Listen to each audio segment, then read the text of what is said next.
Assalamualaikum warahmatullahi wabarakatuh. Nama saya Cynthia Waparida. Di sini saya akan menjelaskan tentang sumber data kependudukan dan pengolahan dan analisis data kependudukan. Untuk materi yang pertama yaitu sumber data kependudukan. Sumber data kependudukan adalah segala tampilan data dalam bentuk resmi ataupun tidak resmi yang diterbitkan oleh badan-badan pencatatan kependidikan, baik pemerintah maupun non-pemerintah. Berdasarkan tipenya, sumber data kependudukan dibagi menjadi dua, yaitu sumber data primer dan sumber data sekunder. Sumber data primer ialah segala catatan asli atau data yang diperoleh dari responden secara langsung, contohnya tabel-tabel penduduk yang diterbitkan Badan Pusat Statistik. Yang kedua yaitu sumber data sekunder, ialah data yang telah diolah dan disajikan baik dalam bentuk teks, laporan, penelitian, maupun karya tulis, terbitan-terbitan periodik, ataupun buku tahunan. Sumber data kependudukan yang pokok dibagi menjadi tiga, yaitu sensus penduduk, registrasi penduduk, dan survei penduduk. Yang pertama yaitu sensus penduduk. Keseluruhan dari proses pencatatan total data demografis di suatu negara untuk keseluruhan penduduk dalam periode waktu tertentu. Waktu untuk melakukan sensus ini berbeda di setiap negara. Di Indonesia sendiri, sensus penduduk dilakukan 10 tahun sekali. Sedangkan untuk beberapa negara lain, terutama negara industri maju, sensus penduduk dilakukan dalam kurun waktu 5 tahun sekali. Sensus penduduk tersebut dilaksanakan oleh badan-badan resmi tertentu milik pemerintah. Contohnya seperti di Indonesia, lembaga yang bertanggung jawab untuk dapat melakukan sensus penduduk ialah Badan Pusat Statistik atau BPS. Selain di tingkat pusat, BPS tersebut juga ada di daerah tingkat provinsi dan kabupaten atau kota. Berdasarkan tempat tinggal penduduk, sensus dibedakan menjadi de facto dan de jure. De facto adalah cara menghitung jumlah penduduk terhadap warga yang ditemukan pada saat pencacahan berlangsung. Walaupun orang tersebut bukan warga asli pada wilayah yang sedang diadakan sensus, warga tersebut tetap dihitung dalam sensus. Yang kedua yaitu de jure. De jure adalah cara melakukan perhitungan terhadap warga penduduk asli dari daerah yang sedang dilakukan sensus. Untuk membedakan warga yang asli dan bukan asli, yaitu dapat dilihat dari kartu tanda kependudukan KTP ataupun KK. De facto memiliki keunggulan dan kelemahan. Keunggulannya yaitu jumlah penduduk yang tercatat adalah jumlah real di suatu tempat, dilakukan secara serempak di setiap daerah. Data yang diperoleh dapat digunakan untuk kepentingan perencanaan yang berkaitan dengan layanan publik. Kelemahannya yaitu kemungkinan pencatatan 2 kali atau lebih. Untuk negara kepulauan yang luas, diperlukan petugas dan dana yang cukup besar karena harus dilakukan secara serempak. Bagi daerah yang mobilitas penduduknya sangat dinamis, seperti di laut, pesawat, kereta, atau kendaraan lainnya, kemungkinan dapat tidak tercatat. De jure, keunggulan dan kelemahannya. Keunggulannya yaitu yang pertama, jumlah penduduk yang tercatat adalah penduduk yang betul-betul memiliki bukti kependudukan yang sah dalam sistem pemerintahan, seperti KTP. Yang kedua yaitu pelaksanaan sensus tidak harus bersamaan waktunya dan serempak karena hanya penduduk yang memiliki bukti kependudukan yang disensus. Yang ketiga yaitu kemungkinan terjadinya pencatatan 2 kali atau lebih pada penduduk yang sama dapat dihindari. Kelemahannya yaitu penduduk yang tidak memiliki bukti tanda kependudukan KTP tidak akan tercatat sebagai penduduk. Yang kedua yaitu jumlah penduduk yang tercatat tidak sesuai dengan jumlah penduduk yang sebenarnya. Yang ketiga yaitu data hasil sensus apabila digunakan untuk kepentingan perencanaan yang berkaitan dengan layanan publik tidak akurat. Berdasarkan metode pengisiannya, sensus dibedakan menjadi 2, yaitu canvasser dan householder. Canvasser adalah suatu metode di mana petugas mendatangi tempat tinggal penduduk dan mengisi daftar pertanyaan. Canvasser ini memiliki keunggulan, yaitu data yang diperoleh lebih terjamin kelengkapannya dan penduduknya itu sulit untuk memasukkan data dan tidak mungkin ada yang memasukkan data. Sedangkan kekurangannya adalah waktu yang diperlukan lebih lama karena keterbatasan petugas dan wilayah yang cukup luas. Untuk householder adalah metode di mana pengisian daftar pertanyaan dilakukan oleh penduduknya sendiri. Keunggulannya, waktu yang diperlukan lebih cepat karena petugas tidak harus mendata satu persatu penduduk. Daftar pertanyaan dapat dikirimkan atau dititipkan melalui aparat desa.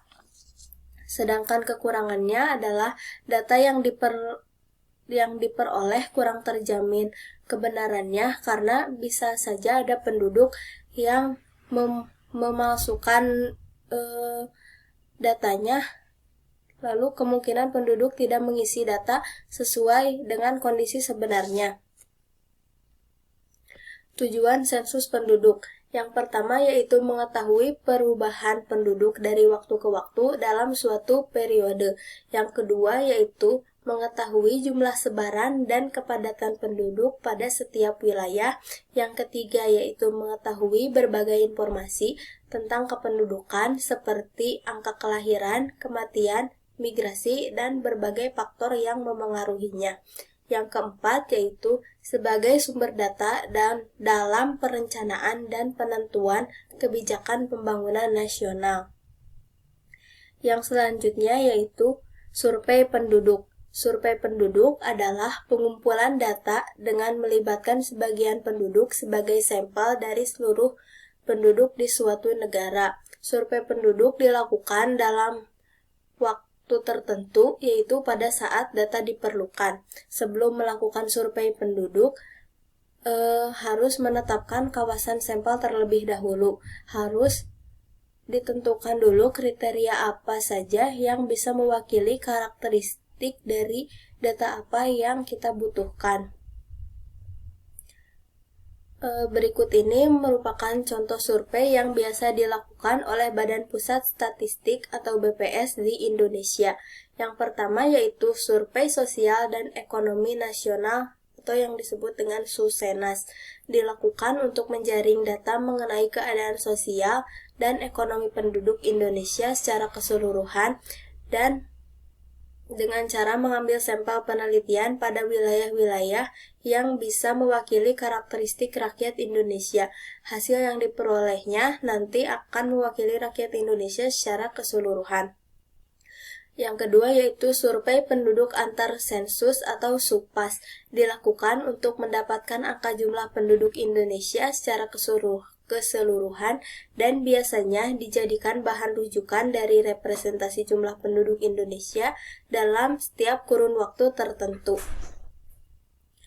Berdasarkan tipenya, survei demografi dapat dikelompokkan ke dalam 3 jenis, yaitu sebagai berikut. Yang pertama, survei bertahap tunggal. Menjaring data berbagai peristiwa demografi seperti kelahiran, kematian, dan migrasi.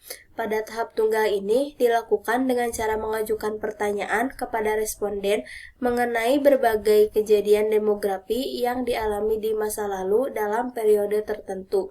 Yang kedua yaitu survei bertahap ganda, melakukan kunjungan kepada responden tertentu berulang-ulang untuk mencatat berbagai peristiwa demografi yang terjadi, seperti kelahiran, kematian, atau migrasi. Dilakukan dalam kurun waktu tertentu, baik itu per 1 tahun, per 2 tahun, per 3 tahun, dan seterusnya. Yang ketiga yaitu survei bertipe kombinasi, menggabungkan cara survei tahap tunggal atau tahap ganda dengan cara registrasi. Seperti yang diketahui, registrasi adalah proses pencatatan peristiwa demografi yang diambil dari beberapa peristiwa penting yang terjadi. Hasil dari registrasi ini kemudian digabungkan dan sekaligus dilakukan cross-check dengan hasil kedua jenis tipe survei bertahap tunggal dan survei bertahap ganda. Yang terakhir yaitu registrasi penduduk. Registrasi penduduk merupakan kumpulan berbagai keterangan dari kejadian penting yang dialami oleh manusia, seperti data perkawinan, perceraian, perpindahan penduduk, dan kejadian-kejadian penting lainnya yang tertulis. Cakupan data yang diperoleh pada registrasi penduduk sangat bergantung pada kesadaran masyarakat untuk melaporkan kejadian vital yang terjadi dalam keluarganya. Untuk materi yang kedua yaitu pengolahan dan analisis data kependudukan. Yang pertama yaitu seks rasio atau rasio jenis kelamin. Rasio jenis kelamin adalah perbandingan banyaknya jumlah penduduk laki-laki dengan perempuan pada suatu daerah dan waktu tertentu. Biasanya dinyatakan dalam banyaknya penduduk laki-laki per 100 perempuan. Bisa dihitung dengan rumus seperti berikut ini, yaitu SR sama dengan PL per PP kali K. Dengan keterangan SR yaitu seks rasio atau rasio jenis kelamin, PL merupakan jumlah penduduk laki-laki di suatu daerah pada waktu tertentu, PP jumlah penduduk perempuan di suatu daerah pada waktu tertentu, K merupakan konstanta yang nilainya itu 100, jadi dikali 100. Dependensi rasio adalah angka beban tanggungan. Angka beban tanggungan adalah angka ketergantungan, adalah angka yang menyatakan perbandingan antara banyaknya penduduk yang tidak produktif dengan banyaknya penduduk yang produktif. Secara kasar, angka ini dapat digunakan sebagai indikator ekonomi atau suatu negara. Angka beban tanggungan ini bisa dihitung dengan menggunakan rumus yaitu DR sama dengan penduduk usia 0-14 tambah penduduk usia 65 tahun lebih per penduduk usia 15-64 kali konstanta yaitu 100 dengan keterangan yaitu DR sama dengan angka beban ketergantungan P 0-14 adalah penduduk usia muda 0 tahun sampai 14 tahun P 65 plus yaitu penduduk usia lanjut 65 ke atas P15-64 adalah penduduk usia produktif, yaitu usia 15 tahun sampai 64 tahun. K merupakan konstanta yang nilainya itu 100. Sekian yang saya dapat sampaikan. Mohon maaf apabila ada kesalahan. Wabillahi taufiq wal hidayah. Wassalamualaikum warahmatullahi wabarakatuh.